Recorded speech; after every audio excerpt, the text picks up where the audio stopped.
Hey guys, welcome back to my channel Aarti natural. तो यहाँ पे ये है जन्माष्टमी का दिन और जन्माष्टमी में मैंने लड्डू गोपाल और कृष्ण कन्हैया को ना पहले ही साफ़ कर लिया था।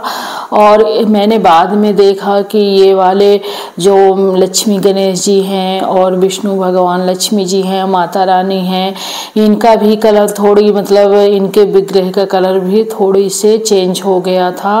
बरसात का मौसम है और बरसात में अधिकतर ऐसा होता है कि थोड़ी थोड़ी हमें प्रसाद लगाते हैं कुछ भी तो ना जैसे ग्रीन ग्रीन सी हो जाती हैं।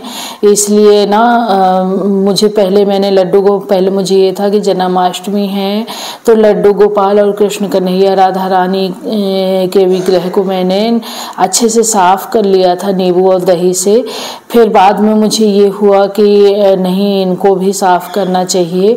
तो फिर मैंने इनको दही डाल के थोड़ी देर के लिए 5 मिनट के लिए ही रख दिया था। ज़्यादा टाइम नहीं था कि ज़्यादा टाइम के लिए इनको दही में मैं रख सकती।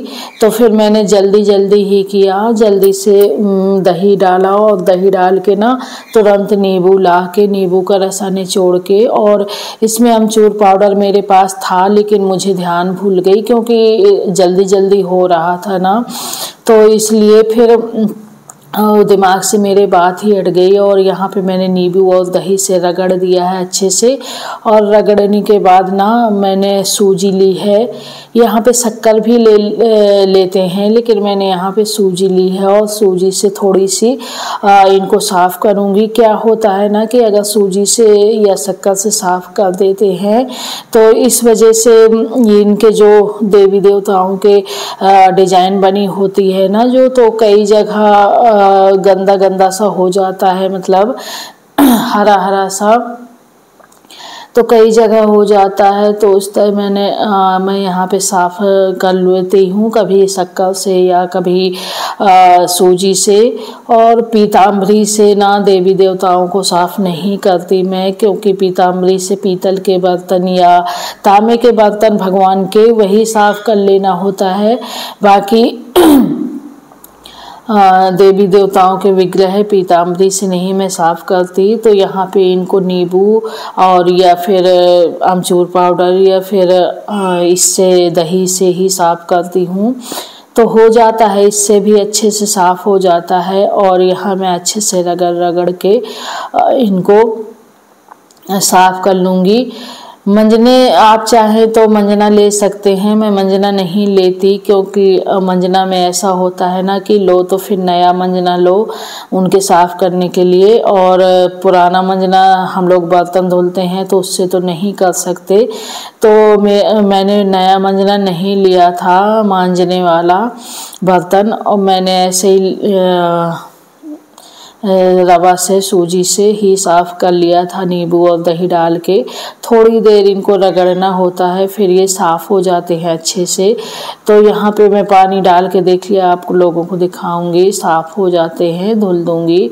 और धुलने के बाद अगर आप लोगों के पास ज़्यादा टाइम है तो आप इनको कम से कम आधा घंटा के लिए दही में डाल के भिगो के रख दीजिए तो साफ़ हो जाते हैं। लेकिन मुझे जल्दी इनको नहला के वो करना था, तो देख सकते हैं आप लोग काफ़ी हद तक साफ़ हो गई हैं, चमकने लगी हैं और पहले की अपेक्षा चमकने लगी हैं। पहले तो बहुत ग्रीन सी थोड़ी हो गई थी।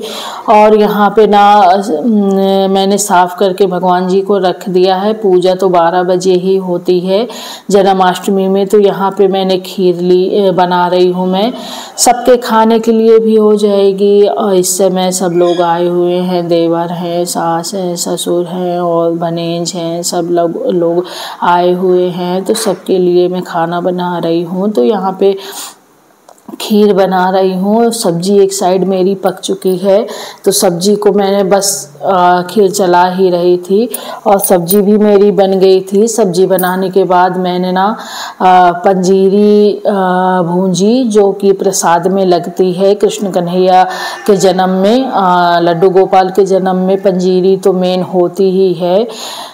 सब जगह धनिया की पंजीरी भूंजते हैं, लेकिन हम लोगों के यहाँ शुरू से हमने धनिया की पंजीरी नहीं बनाई, ना ही देखी थी अपने घर परिवार रिश्तेदारों में। तो हमारे यहाँ तो बस यही आटा की पंजीरी और पंचमेवा मिला के यही सब बनती है। तो मैं ना रॉड बना ली हूँ, 9 ठो रॉड बनाई हूँ मैं, और 9 रॉड के बाद फिर मैं यहाँ पंजीरी भूंज रही हूँ। पंजीरी मेरी अच्छे से भूंज जाएगी, धीमी आंच में भूंजना होता है, क्योंकि अगर ताजी ज़्यादा तेज़ आंच कर दो ना तो पंजीरी ना ये आटा है जलने लगता है और इसमें सौंधापन नहीं आता और एकदम खसायन सा महकने लगता है, तो नहीं अच्छा लगता। तो मैं बिल्कुल धीमी आंच में, हाँ गर्मी भी बहुत थी और पंजीरी भूनने में टाइम भी बहुत लगता है, तो कोई बात नहीं। अब जब त्योहार है ना तो खुशी के मौके में ना ये सब करने में अच्छा लगता है। और धूप तो इस टाइम इतनी ज़्यादा निकल रही है हम लोगों के यहाँ, ना ही बारिश हो रही ना ही बादल हो रहा, एकदम इतनी तेज़ धूप निकलती है कि जैसे वो गर्मियों में नहीं होता, बैसाख जेठ की गर्मी होती है जो, उस तरह की धूप एकदम से जैसे धूप निकलती है, उसी तरह एकदम तेज़ धूप, तेज़ वाली लाल तेज़ वाली धूप निकलती है। तो यहाँ पे पंजीरी मेरी बन चुकी है। मैंने पंजीरी में ड्राई फ्रूट मिला दिया है, पंचमेवा मतलब, और इसमें मैं शक्कर अभी नहीं मिलाऊंगी, ऐसे ही इसको भगवान के यहाँ जाके रख दूंगी। शक्कर जब पूजा होगी तभी मिलाएंगे, क्योंकि अगर अभी शक्कर मिला दिया ना मैंने तो चींटियाँ होने का डर रहेगा, और जब पूजा होने लगती है तब मिलाओ तो चींटियाँ नहीं होती। तो यहाँ पे हस्बैंड ना पूजा कर रहे हैं और छोटी वाली बेटी कृष्ण कन्हैया राधा जी के कपड़े चेंज की है, लड्डू गोपाल के कपड़े चेंज हो गए हैं, कृष्ण राधा जी के कपड़े चेंज हो गए हैं, और यहाँ पे अब सबकी पूजा हो जाएगी। तो थोड़ी बहुत सजाते, लेकिन इस टाइम नहीं सजा पाई क्योंकि सब लोग थे और फिर काम भी बहुत ज़्यादा हो गया था, बढ़ गया था। 10 से 11 लोगों का खाना बनाना था, 10-11 लोगों का खाना बनाने में कितना टाइम लगता है आप लोग समझ ही सकते हैं। और यहाँ पे देखिए भागवत बैठी है चाची के यहाँ, तो चाची के घर गए, पीछे ही रहती है चाची, जहाँ हम लोगों के घर के पीछे ही रहती हैं। तो चाची के घर के में गई थी भागवत सुनने और भागवत हो रही थी।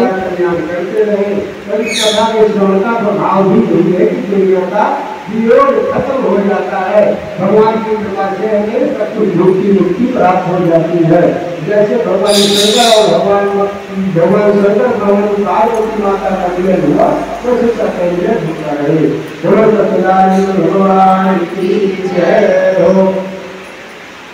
और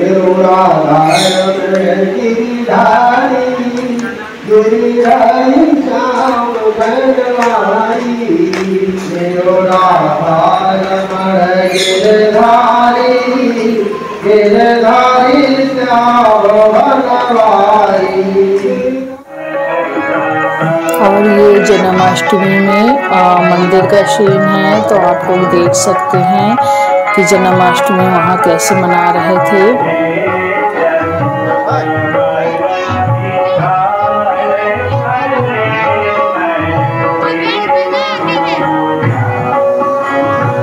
कितने सारे कृष्ण कन्हैया बने बैठे हैं, छोटे छोटे बच्चे, बड़ा अच्छा लगता है।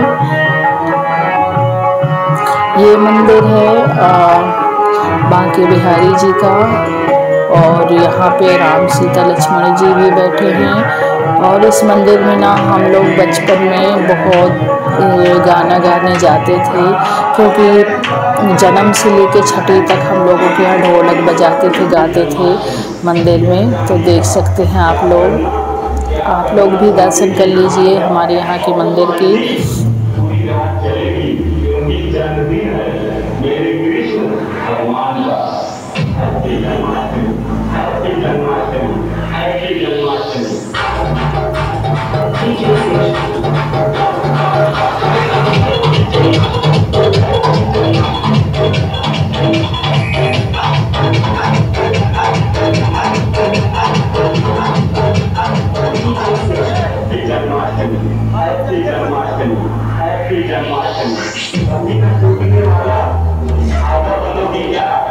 मेरी जान, इस जन्माष्टमी मेरी राधा बनोगी क्या? यहाँ पे प्रसाद बट रहा था।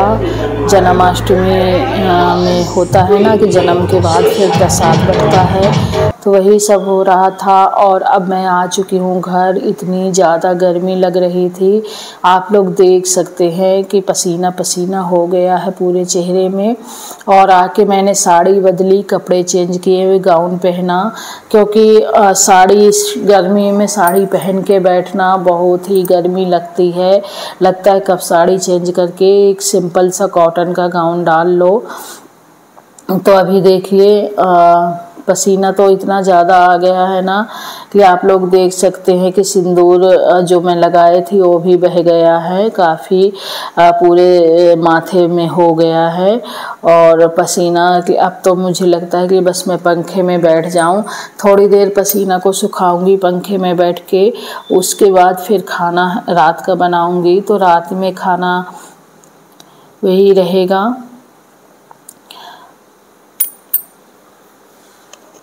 और दोस्तों, आप लोगों को मेरा ब्लॉग कैसा लगता है? अगर अच्छा लगे तो प्लीज़ लाइक करिएगा, शेयर करिएगा, सब्सक्राइब करिएगा। अगर सब्सक्राइब कर रखा है तो दिल से थैंक यू। और मैं आप